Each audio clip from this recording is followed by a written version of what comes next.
canal. O mensageiro não é importante, mas sua curtida é. Curta, inscreva-se e compartilhe cultura. Deixe livros que gostaria de ouvir nos comentários. Obrigado pela preferência. A Mágoa do Infeliz Cosme, Machado de Assis, publicado originalmente em Jornal das Famílias 1875, imensa e profunda foi a mágoa do infeliz Cosme. Depois de 3 anos de não interrompida aventura, faleceu-lhe a mulher, ainda na flor da idade, e no esplendor das graças com que adotara a natureza. Uma rápida moléstia arrebatou aos carinhos do esposo e a admiração de quantos tiveram a honra e o prazer de praticar com ela. 15 dias apenas esteve de cama, mas foram 15 séculos para o infeliz Cosme. Por cúmulo de desgraças, expirou longe dos olhos dele. Cosme saíra para ir buscar a solução de um negócio. Quando chegou a casa achou um cadáver. Dizer a aflição em que este acontecimento lançou o infeliz Cosme pediria outra pena que não a minha.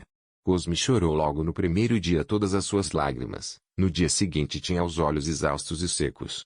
Os seus numerosos amigos contemplavam com tristeza o rosto do infeliz e ao lançar a pá de terra sobre o caixão já depositado no fundo da cova, mais de um recordou os dias que passara ao pé dos 2 esposos, tão queridos um do outro, tão venerados e amados dos seus íntimos. Cosme não se limitou ao encerramento usual dos 7 dias.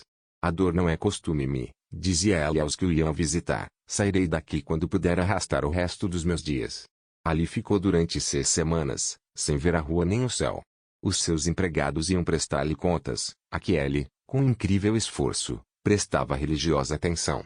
Cortava o coração ver aquele homem ferido no que havia de mais caro para ele, discutir às vezes um erro de soma, uma troca de algarismos.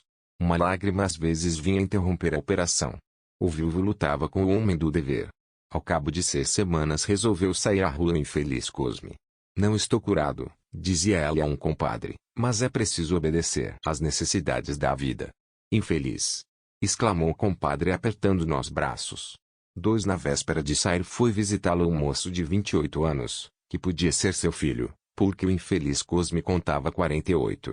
Cosme conhecera o pai de Oliveira e fora seu companheiro nos bons tempos da mocidade. Oliveira afeiçoou-se ao amigo de seu pai, e frequentava-lhe a casa ainda antes do casamento. Sabe que vou casar? Disse um dia Cosme a Oliveira. Sim. Com quem? Adivinhe. Não posso. Com D. Carlota. Aquela moça quem me apresentou ontem no teatro? Justo. Dou-lhe meus parabéns. Cosme arregalou os olhos de contente. Não lhe parece que faço boa escolha? Uma excelente moça, formosa, rica. Um anjo. Oliveira puxou 2 fumaças do charuto e observou, mas como arranjou isso? Nunca me falou em tal. Verdade é que sempre o conheci discreto, e meu pai costumava dizer que o senhor era uma urna inviolável. Por que motivo andaria eu a bater com a língua nos dentes? Tem razão. Este casamento há de dar que falar, porque eu já estou um pouco maduro. Oh, não parece. Mas estou, cá tenho já os meus 45. Não os mostro, bem sei, apuro-me no vestir, e não tenho um fio de cabelo branco. E conta ainda um mérito mais, é experiente. 2 méritos, experiente e sossegado. Não estou na idade de andar correndo a via sacra e dando desgosto à família, que é o defeito dos rapazes. Parece-lhe então que seremos felizes? Como 2 eleitos do céu. Cosme, que ainda não era o infeliz Cosme, esfregou as mãos de contentamento e manifestou a opinião de que o seu jovem amigo era um espírito sensato e observador. Efetuou-se o casamento com assistência de Oliveira, que, apesar da mudança de estado do amigo de seu pai, não deixou de lhe frequentar a casa. De todos os que lá iam era o que tinha maior intimidade. Suas boas qualidades lhe davam jus à estima e veneração. Desgraçadamente era moça e Carlota era bela. Oliveira, ao cabo de alguns meses, sentiu-se loucamente apaixonado. Era honrado e viu a gravidade da situação. Quis evitar o desastre, deixou de frequentar a casa de Cosme. Cerca de 50 dias deixou de lá ir, até que o amigo o encontrou e a viva força o levou a jantar. A paixão não estava morta nem caminhava para isso. A vista da bela Carlota não fez mais do que converter em incêndio o que já era braseiro. Eu desisto de contar as lutas em que andou o coração de Oliveira durante todo o tempo que viveu a esposa de Cosme. Evitou ele manifestar nunca a formosa dama o que sentia por ela. Um dia, porém, tão patente era o seu amor, que ela claramente lhe percebeu. Uma leve sombra de vaidade fez com que Carlota não descobrisse com maus olhos o amor que inspirara o rapaz. Não tardou, porém, Que a reflexão e o sentimento da honra lhe mostrassem todo o perigo daquela situação. Carlota mostrou-se severa com ela, e este recurso fez ainda mais aumentar as disposições respeitosas em que se achava Oliveira. Tanto melhor, disse ele consigo. A exclamação de Oliveira queria dizer duas coisas. Era, primeiramente, uma homenagem de respeito à amada do seu coração. Era também uma esperança. Oliveira nutria a doce esperança de que Carlota envivasse mais cedo do que supunha o marido, e nesse caso podia lhe apresentar a sua candidatura, com certeza de que recebia uma mulher provadamente virtuosa. Os acontecimentos dissiparam todos esses castelos. Carlota foi a primeira a sair deste mundo, e a dor de Oliveira não foi menor que a dor do infeliz Cosme. Nem teve ânimo de ir ao enterro, foi à missa, e a muito custo pôde reter as lágrimas. Agora que 6 semanas haviam decorrido depois da terrível catástrofe, Oliveira procurou o infeliz viúvo na véspera do dia em que este saía à rua, como eu tive a honra de lhes dizer. Cosme estava sentado diante da escrivaninha examinando melancolicamente alguns papéis. Oliveira assomou à porta do gabinete. O infeliz viúvo voltou o rosto e encontrou os olhos do amigo. Nenhum deles se moveu, a sombra da moça parecia ter surgido entre ambos. Enfim, o infeliz Cosme levantou-se e atirou-se aos braços do amigo. Não se sabe bem o tempo que eles gastaram nesta magoada e saudosa atitude. Quando se desprenderam, Oliveira enxugou furtivamente uma lágrima. Cosme levou o lenço aos olhos. A princípio, evitaram falar da moça, mas o coração trouxe naturalmente aquele assunto de conversa. Cosme era incansável nos louvores que tecia a finada esposa, cuja perda, dizia ela, não era só irreparável, havia de ser-lhe mortal. Oliveira procurava dar-lhe algumas consolações. Oh! Exclamou o infeliz Cosme, para mim não há consolações. Isto agora já não é viver, é vegetar, é arrastar o corpo e a alma sobre a terra, até o dia em que Deus se compadeça de ambos. A dor que eu sinto cá dentro é um germe da morte, sinto que não posso durar muito tempo. Tanto melhor, meu caro Oliveira, mais depressa irei ter com ela. Estou muito longe de lhe censurar esse sentimento, observou Oliveira procurando disfarçar a comoção. Não conheci eu durante 3 anos o que valia aquela alma. Nunca houve mais angélica. Cosme proferiu estas palavras levantando as mãos para o teto, com uma expressão mesclada de admiração e saudade, que abalaria as próprias cadeiras se tivessem ouvidos. Oliveira concordou plenamente com o juízo do amigo. Era efetivamente um anjo, disse ele. Nenhuma mulher teve ainda tantas qualidades juntas. Oh, meu bom amigo! Se soubesse que satisfação me está dando. Neste mundo de interesses e vaidades, ainda há um coração puro, que sabe apreciar os dotes do céu. Carlota era isso mesmo que o senhor está dizendo. Era ainda muito mais. A alma dela ninguém a conheceu nunca como eu. Que bondade! Que ternura! Que graça infantil! Além destes dons, que severidade! Que singeleza! E, enfim, se passarmos, melhor direi, se descermos a outra ordem de virtudes, que amor da ordem! Que amor do trabalho! Que economia! O infeliz viúvo levou as mãos aos olhos e ficou algum tempo acabrunhado ao peso de tão doces e amargas recordações. Oliveira também estava comovido. O que ainda mais o entristecia foi reparar que estava sentado na mesma cadeira em que Carlota costumava passar as noites, a conversar com ela e o marido. Cosme levantou enfim a cabeça. Perdoe-me, disse ele, estas fraquezas. São naturais. Eu seria um monstro se não chorasse aquele anjo. Chorar, naquela ocasião, era uma figura poética. O infeliz Cosme tinha os olhos secos. Nem já lágrimas tenho, continuou ele traduzindo em prosa o que acabava de dizer. As lágrimas ao menos são um desabafo, mas este sentir interior, esta tempestade que não rompe, mas que se concentra no coração, isto é pior que tudo.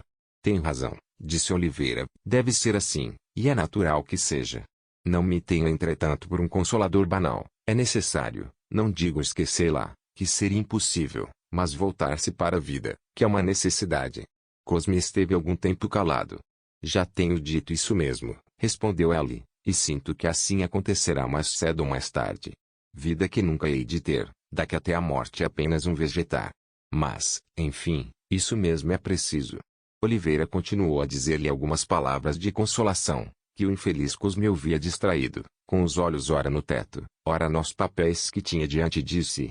Oliveira, entretanto, precisava também de quem o consolasse e não pôde falar muito tempo sem comover-se a si próprio. Seguiu-se um curto silêncio, que o infeliz Cosme foi o primeiro a romper.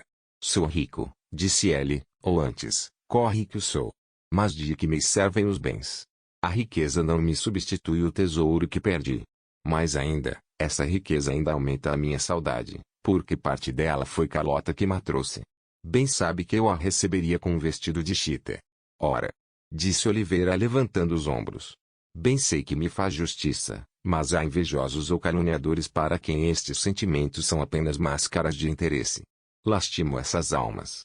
Esses corações são podres. Oliveira concordou plenamente com a opinião do infeliz Cosme.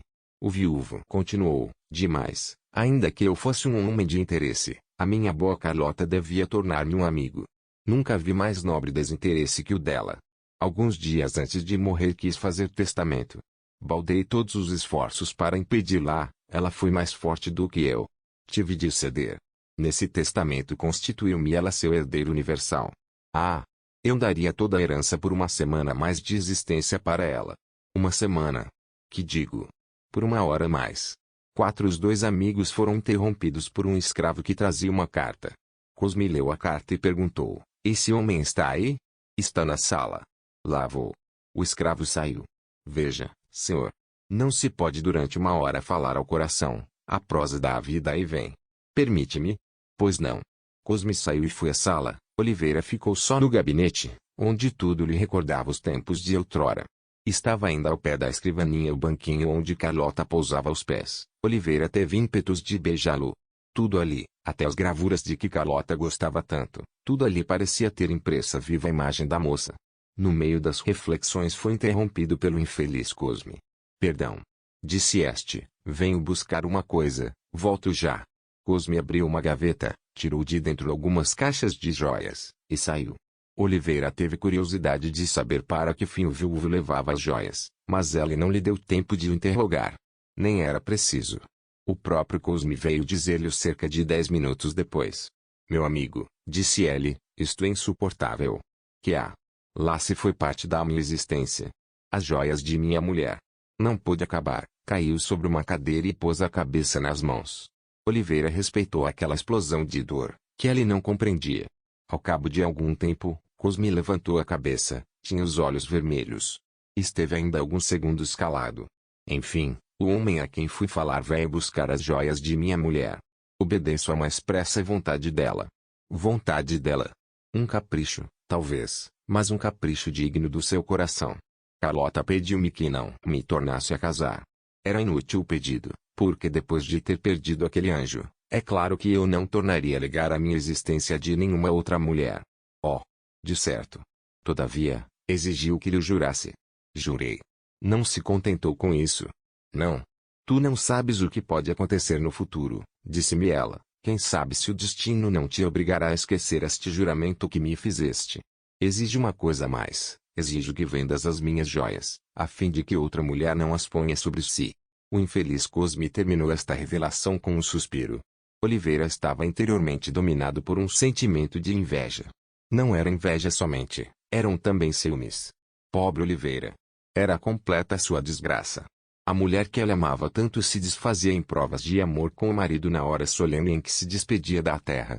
Estas reflexões fazia o triste namorado, enquanto o infeliz Cosme, todo entregue à doce imagem da esposa extinta, interrompia o silêncio com suspiros que vinham diretamente do coração.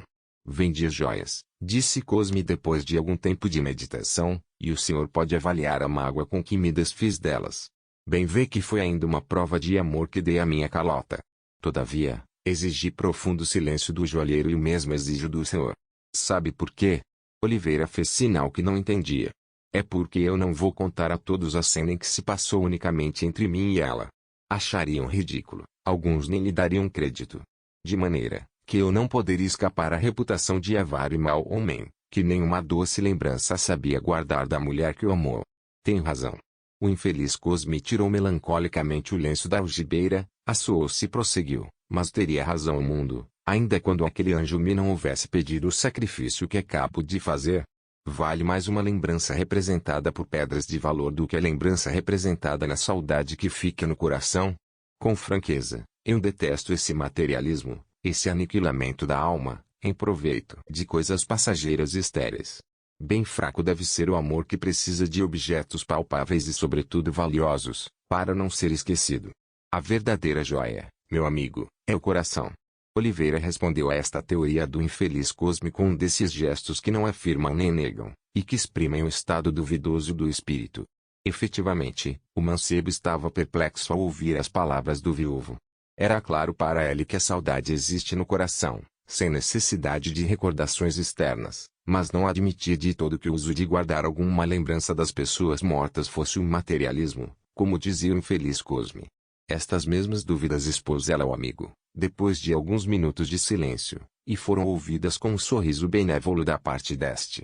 O que o senhor diz é exato, observou Cosme, se atendermos unicamente à razão, mas tão entranhado se acha o sentimento no coração do homem, que eu vendi tudo, menos uma coisa.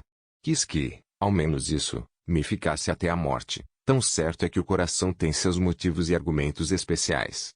Oh, sem dúvida, disse Oliveira. Metade das coisas deste mundo são regidas pelo sentimento. Em vão procuramos furtar-nos a ele. Ele é mais forte do que os nossos débeis raciocínios. Cosme fez uma leve inclinação de cabeça, e ia metendo a mão na algibeira do paletó, para tirar a joia aludida, quando um escravo veio anunciar que o jantar estava na mesa. Vamos jantar, disse Cosme, a mesa lhe mostrarei o que é. Saíram do gabinete para a sala de jantar. A sala de jantar ainda mais entristeceu o amigo do infeliz Cosme. Tantas vezes jantara ali em companhia dela, tantas contemplara ali os seus olhos, tantas ouvira as suas palavras. O jantar era farto, como de costume. Cosme deixou-se cair numa cadeira, enquanto Oliveira tomava assento ao pé dele. Um criado serviu a sopa, que o infeliz viúvo comeu apressadamente, não sem observar ao amigo, que era a primeira vez que realmente tinha vontade de comer. Não era difícil de crer que assim devia de ser após 6 semanas de quase total abstinência, ao ver a celeridade com que o infeliz Cosme varria os pratos que lhe punham diante dele. Terminada a sobremesa, Cosme ordenou que o café fosse levado ao gabinete, onde Oliveira teve ocasião de ver a joia que a saudade de Cosme impedira de ser vendida como as outras. Era um alfinete de esmeralda perfeito, mas a perfeição da obra não era o que lhe dava todo o valor, como observou o infeliz Cosme. Oliveira não pôde reter um grito de surpresa. O que é? Perguntou o dono da casa. Nada. Nada? Uma lembrança. Diga o que é. Esse alfinete quis eu comprar, no ano passado, em casa de Farani. Não foi lá que o comprou? Foi. Que singularidade. Singularidade? Sim, eu quis comprá-lo justamente para dar à minha irmã no dia em que fazia anos. Disseram-me que estava vendido. Era ao senhor. Era a mim. Não me custou barato, mas que me importava isso, se era para ela. Oliveira continuou a examinar o alfinete. De repente exclamou. Ah! Que é? Lembra-me ainda outra circunstância, disse Oliveira. Eu já sabia que este alfinete tinha sido comprado pelo senhor. Disse-lhe ela? Não, minha irmã. Um dia em que aqui estivemos, minha irmã viu este alfinete no peito de Decalota, e gabou muito. Ela disse-lhe então que o senhor lhe dera um dia em que foram à Rua dos Ourives, e ela ficara encantada com esta joia. Se soubesse como eu praguejei nessa ocasião contra o senhor. Não lhe parece muito bonito? Oh, lindíssimo. Ambos nós gostávamos muito dele. Pobre Calota. Nem por isso deixava de amar a simplicidade. A simplicidade era o seu principal dote. Este alfinete, de que tanto gostava, só o pôs 2 vezes, creio eu. Um dia altercamos por causa disso, mas, já se vê, altercação de namorados. Eu disse-lhe que era melhor não comprar joias, se elas não havia de trazer, e acrescentei, brincando, que me daria muito gosto, se mostrasse que tinha bens de fortuna. Gracejos, gracejos, que ela ouvia a rir e acabávamos ambos alegres. Pobre Calota. Durante este tempo, Oliveira contemplava e admirava o alfinete, com o coração palpitante, como se tivesse ali um pedaço do corpo que se fora. Cosme olhava atentamente para ela. Seus olhos faiscavam às vezes, outras vezes pareciam apagados e sombrios. Seriam ciúmes póstumos. O coração do viúvo adivinharia o amor culpado, ainda que respeitoso, do amigo. Oliveira surpreendeu o olhar do infeliz Cosme e prontamente lhe entregou o alfinete. Ela queria muito a sua irmã, disse o desventurado viúvo depois de alguns instantes de silêncio. Oh! Muito! Conversávamos muita vez a respeito dela. Tinham a mesma idade, penso eu. De Carlota era mais moça 2 meses. Pode-se dizer que era a mesma idade. Às vezes pareciam-se duas crianças. Quantas vezes ralhei graciosamente com ambas, riam-se e zombavam de mim. Se soubesse com que satisfação as via brincar. Nem por isso era Carlota menos grave, e sua irmã, também, quando convinha que o fossem. O infeliz Cosme continuou assim a elogiar ainda uma vez os dotes da afinada esposa, com a diferença que, desta vez, acompanhava o discurso com movimentos rápidos do alfinete que tinha na mão. Um raio de sol poente vinha brincar na pedra preciosa, de onde Oliveira quase não podia arrancar os olhos. Com o movimento que lhe dava a mão de Cosme, parecia a Oliveira que o alfinete era uma coisa viva, e que parte da alma de Carlota ali brincava e sorria para ela. O infeliz Cosme interrompeu os louvores que fazia a amada do seu coração e olhou também para o alfinete. É realmente bonito, disse ela. Oliveira olhava para o alfinete, mas via mais do que ela, via a moça. Não admira pois que respondesse maquinalmente, ó, divino. É pena que tenha este defeito. Não vale nada, acudiu Oliveira. A conversa prosseguiu ainda algum tempo a respeito do alfinete e das virtudes da afinada Carlota. A noite veio interromper essas doces efusões do coração de ambos. Cosme anunciou que provavelmente saía no dia seguinte para recomeçar a lida, mas já sem o ânimo que tivera nos 3 anos anteriores. Todos nós, disse ele, ainda os que não somos poetas, precisamos de uma musa. Separaram-se pouco depois. O infeliz Cosme não quis que o amigo fosse sem levar uma lembrança da pessoa a quem tanto estimara, e que o prezava deveras. Tome lá, disse o infeliz Cosme, tome esta flor de Ignalda com que ela se casou, leve esta outra para sua irmã. Oliveira quis beijar as mãos do amigo. Cosme recebeu nos braços. Nenhuma lembrança de ainda ninguém, observou o viúvo depois de o apertar nos braços. Nem sei se alguém receberá tanto, como estas que lhe acabo de dar. Eu sei distinguir os grandes amigos dos amigos comuns. Viu Oliveira saiu da casa de Cosme com a alegria de um homem que acabasse de tirar a sorte grande. De quando em quando tirava as 2 flores secas, quase desfeitas, metidas numa caixinha, e olhava para elas e tinha ímpetos de as beijar. Oh, posso fazê-lo! Exclamava ele consigo. Não me punge nenhum remorso. Saudades, sim, e muitas, mas respeitosas como foi o meu amor. Depois, infeliz Cosme. Como ela ama. Que coração de ouro. Para aquele homem já não há gozos na terra. Ainda que não fosse seu amigo de longo tempo, a afeição que ela ainda hoje tem à sua pobre esposa era bastante para que o adorasse. Bem haja o céu que me poupa um remorso. No meio destas e outras reflexões Oliveira chegou a casa. Então beijou à vontade as flores da Aguinalda de Carlota, e acaso verteu sobre elas uma lágrima, depois do que, foi levar a irmã na flor que lhe pertencia. Nessa noite teve sonhos de ouro. No dia seguinte estava a almoçar quando recebeu uma carta de Cosme. Abriu-a com a sofreguidão própria de quem se achava ligado àquele homem por tantos laços. Não vem só a carta, disse o escravo. Que há mais? Esta caixinha. Oliveira leu a carta. A carta dizia: meu bom e leal amigo, vi ontem o entusiasmo que lhe causou o alfinete que desejava dar à sua irmã e que eu tive a fortuna de comprar primeiro. Tanta afeição lhe devo que não posso nem quero privá-lo do prazer de oferecer essa joia à sua interessante irmã. Apesar das circunstâncias em que ela se acha nas minhas mãos, refleti, e entendi que devo obedecer aos desejos de Carlota. Cedo-lhe a joia, não pelo custo, mas com 10% de diferença. Não vai imaginar que lhe faço um obséquio, o abatimento é justo. Seu infeliz amigo Cosme. Oliveira leu a carta 3 ou 4 vezes. Há fundadas razões para crer que não almoçou nesse dia.